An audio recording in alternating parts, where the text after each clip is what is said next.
What is the African Cup of Nations? To so many people, it means so many things. To Europeans, they find it as a very annoying tournament that happens in the middle of the season, where they take the best African players away from them and kind of cause a death in squad actually. But to an African, what is the African Cup of Nations? Well, for me, the African Cup of Nations is a celebration of African football. It should be the highest honor for any African player to partake in the tournament, and it's a very, very rich tournament actually. Yes, the Euros, the World Cup, there may be top-notch type championships in the world, but the African Cup of Nations for us here, as Africans, is the best tournament there is. So the best of African players have partook in the African Cup of Nations, although most of them haven't won it, but still, it's still a worthy tournament to be part of. For a brief introduction, the African Cup of Nations for me began in the year 2000. I was born in 1992. For so many people, I was only 8 years old in the year 2000 when Nigeria hosted with Ghana. But my memories of that tournament was quite beautiful. I have vivid, should I say, very small knowledge of what happened in that particular time. But I do know one thing, that whenever Nigeria was playing when I was growing up as a child, the stadium was, or should I say, the streets were always empty. The streets were always quiet because everybody was watching the Nigerian game. And my memories of that particular tournament was, I think, Finidi George's goal against Morocco. I think that was a beautiful goal. Julius Agawa's moment. And Sky with the left foot. Well, looked absolutely harmless until it cut back into play. The goal against Senegal, the two goals against Senegal took us to the quarterfinals. That took us from the quarterfinals to the semi-finals. What other tournament what other moment? Year 2000, I still remember the final here in Abuja, here in Kubwa to be specific. I remember when the final was taking place, I think NEPA took light that day. For some of you who don't know, the power authority here in Nigeria, there was no light on that particular day. But we were watching the game and they took lights, and we had to leave our own house to go to our cousin's house because they had a generator then. Mind you, the generator wasn't so common back in those days. So we went to see the final. Then they were playing penalty shootouts. I think it was already 2-2. We already seen when Okocha scored the equalizer. We already seen when Chukwu Ndukwe has scored the first goal for Nigeria when we were 2-0 down. So when we went to watch the penalty shootout, I can still remember I was amongst my family members then, and they were asking me. I was saying something like, "This particular player is going to miss this penalty. This particular player is going to miss this penalty." I remember calling the penalty misses of Kanu especially. And I remember when it happened, people were looking at me like, how could you say that kind of thing? I was kind of like almost a spoiled sport among them, but I think I was only being a child at the end of the day. So even when Victor Egeba was about to take his own penalty, I still said he was going to miss. Although he scored, but for some reason, Egeba had to put his hand on the head, and that was that was a very painful moment because Nigeria had every chance to win that Nations Cup in our backyard because we were just coming back from our first AFCON in over 4 years, if I'm not mistaken, over 6 years, after Tunisia 94, when we were champions. So that was my first memory of the African Cup of Nations. I don't have so much memory, even for old matches I do watch because of what I do. I didn't have so much memories of my first AFCON, but those are the snippets of the things I remember vividly. But my first real African Cup of Nations that I remember with my full senses was Tunisia 2004. The whole when Christian Chukwu was our manager then, the Okosaze, then Wingy and JJ Okocha tournament to be specific. It was a very beautiful tournament. My memories then I was only 12 then, so you can imagine, as a 12-year-old, I remember my first World Cup was Korea-Japan 2002. I was 10. Then Tunisia 2004. When Tunisia 2004 came around, I was matured enough, footballing-wise, to have most of the memories then. I remember our first game was against Morocco. I was still in school then, primary school. So we're still in classes. Primary school, I was in secondary school then. So we're still in class then when that match was taking place, and I had to run home to come and see that game. But I think I only saw like 15 or 10 minutes because I was still having extra classes then. So I missed the first game when Nigeria lost 1-0 to Morocco. I know Nigeria missed so many chances when I was reading Complete Sports then. There were so many chances Nigeria missed in that game. Agali had one glaring chance, a header. I think he missed it. I think that could have turned the game on his head at that moment, but he missed it. So we're already -3 points on the first game. And maybe we're already losing hope that I'm not sure we can go far in this tournament and all of that, because there were also bonus issues and all of that, which is so common with Nigerian football. I don't know why. So the second game, when the second game came around, Nigeria also played South Africa. Before then, there was the issue of Babayaro, Victor Agali, and Yakubu Ayebe being expelled from camp. So we already short on 3 players. So we carried, instead of carrying 23 players, we were now left with 20 players. And so these 3 players were missing, and we had to prosecute that tournament. Julius Agawa, who was so brilliant in the last 2 Nations Cup, was struggling for form, surprisingly. He didn't play well against Morocco, neither did he play well against South Africa. But we owe that particular match to one special player, Peter Odemwingie. I think that was a bet of Peter Odemwingie in international football. Yes, his goal was the one who took us to the AFCON Cup of Nations, his penalty equalizer against Angola in Benin. So, but that particular game kind of liberated him. That was his liberation. And Peter Odemwingie had a fantastic debut. Before then, Yobo had scored the first goal. Then after Yobo scored, JJ Okocha scored the 1,000 goal of the AFCON, which was a history-making goal, a penalty. Then Julius Agawa was in that game, but I think Kanu was substituted for Odemwingie in that particular game. And Odemwingie came in, scored 2 brilliant goals, and that was something else. It was just like magic. But, wow, it just made us win that game 4-0, and we're having hope suddenly. Then after the second game, the third game, where we played Benin Republic, we struggled a bit. Although Benin Republic were supposed to trash them according to many people's expectations, but that didn't happen. That didn't happen. But we won that game 2-1. I still remember that game. We watched it in the night here in Abuja. Won 2-1. Then in quarterfinals, when we were going to play against Cameroon, wow, that was to me, that was the biggest game in that tournament. And for every reason, because Nigeria and Cameroon have a long history. A history that has denied Nigeria over 3, or should I say 2 AFCON titles. Won by Laurent Meyer. So that was a big game. And they also denied us in Lagos 2000. So 3 African Cup of Nations by one particular national team. So that was a grudge game, if you ask me. But when we were going to wear our white kits, many people were saying, wow, Nigeria was not going to win this game, because we never really beat the Cameroonians with our white kits in a major game. Although we beat them in 1992 in the third place final, but that was not enough to convince so many Nigerians. I mean, Nigerians were pessimistic in that game. I remember that was a Sunday. Wow, that was a beautiful Sunday. That was one of my best moments as a teenager, that particular game. I know many of us went to church that day. We prayed for the help us, let's not lose this game and all of that. So that game came on board. That was on an afternoon, Sunday afternoon. So we all gone to church, come back. But many people forgot about their Sunday rise that day, and we all focused on the game. So the game came about, and Cameroon went on a lead. Samuel Eto'o Fields. I still remember that particular moment. I think they beat us in the counter. I think we went for a corner. We missed a goal. Yobo missed a goal or so.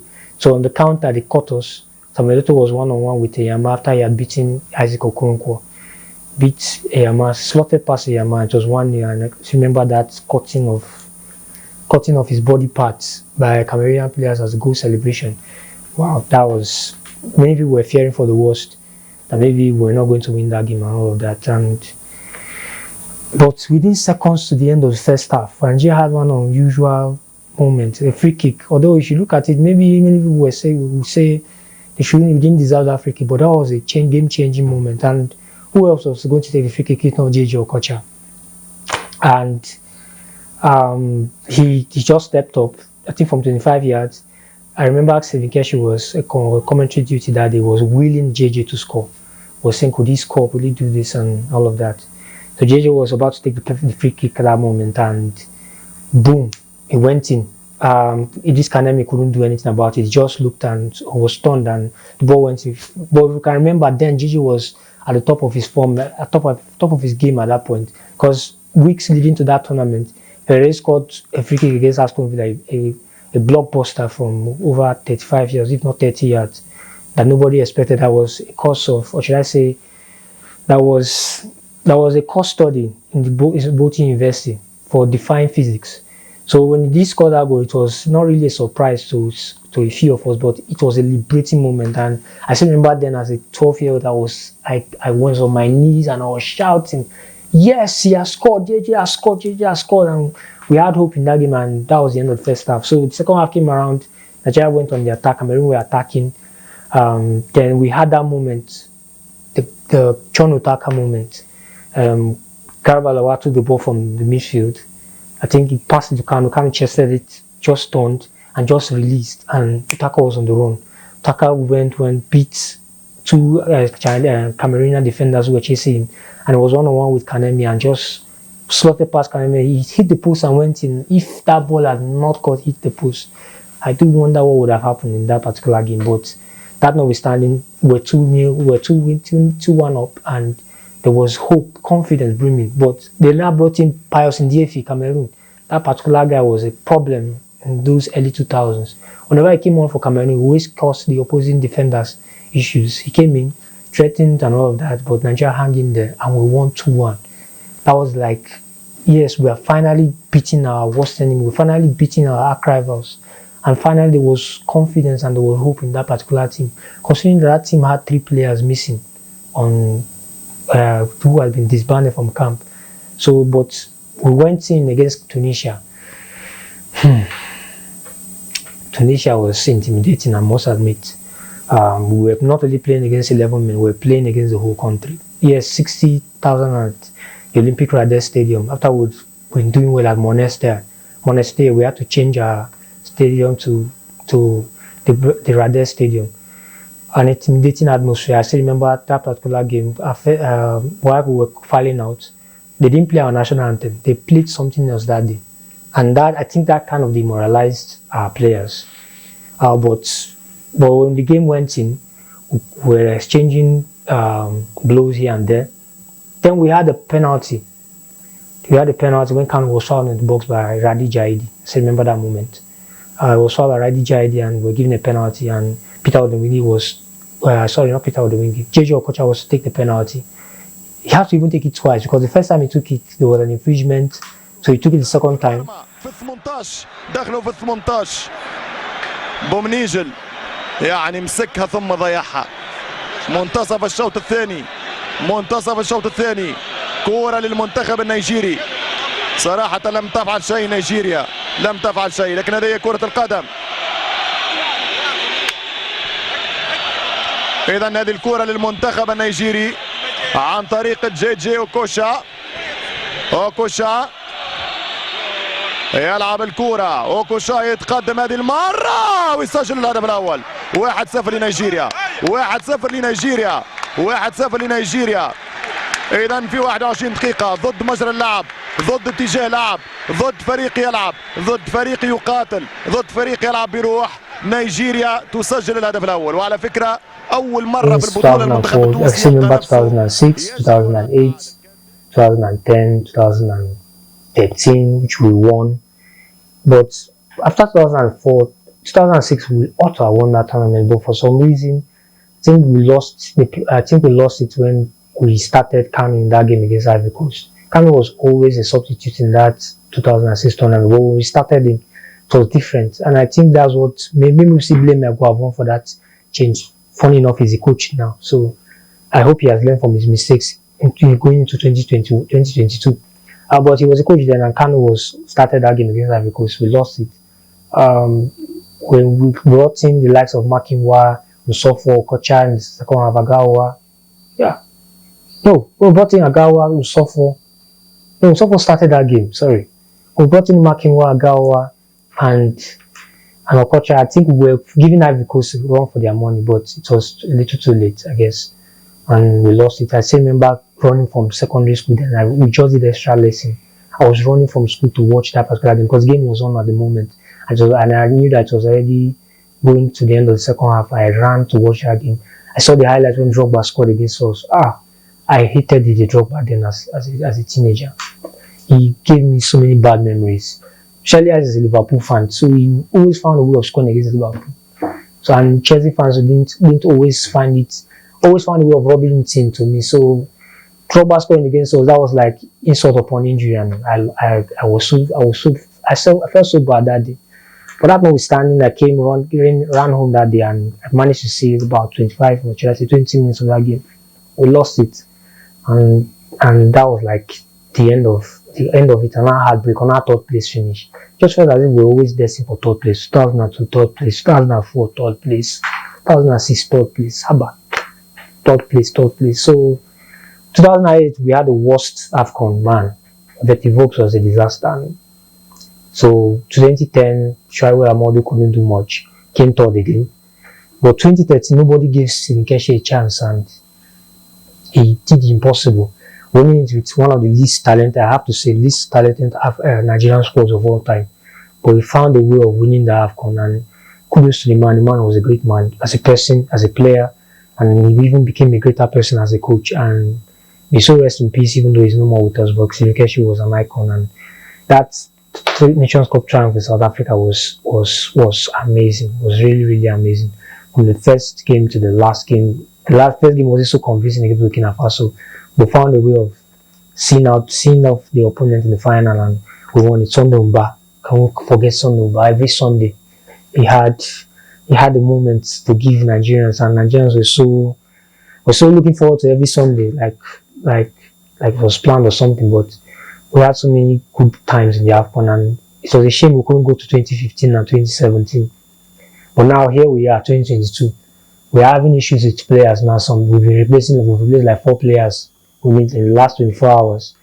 And although there's no much confidence, I am not expecting the Nigerian team to do well in this AFCON. I have to be honest. I do feel the reach semi-final is an achievement, because first and foremost, I don't see the point of sacking a manager.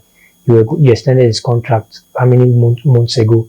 So you know you're not going to be confident about him of making him stay there till at least the end of the AFCON, or maybe till the end of the World Cup. Why extend his contract? But they extended his contract and they sacked him and got an interim, and now they've gotten a permanent coach. So there is no time. The time frame is small for everyone to do anything now with this current team. So I don't expect so much from this particular AFCON from Nigeria. But they do reach semi-finals to be decent. I do feel they remain contenders: Algeria, Senegal, Morocco, and Ivory Coast for some reason, because of the depth and talent in those national teams. I just feel we don't have that talent, even though we have good players. But the coaching thing is going to affect us going down the line. But I do wish Super goes well in 2022. I do wish they do well. They're in camp right now, and I hope preparations are intact for them to perform well at the tournament. But that notwithstanding, the AFCON will always be a beautiful tournament for Africans to partake in, and I don't see the furore with so many Europeans having issues with it. Some of them are threatening to not release our players.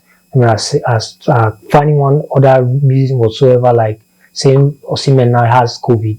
From where, I don't know. So they are having so many reasons or having issues with us having our tournament.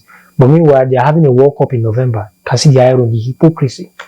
So I just feel we should have a good tournament going to Cameroon, but our expectations should be a bit lower. Finish 4th, semi-final. It's decent. So I wish the boys well from oldnaijafootball. I wish the boys well, that they do well and make us proud. And we do have a great tournament in Cameroon.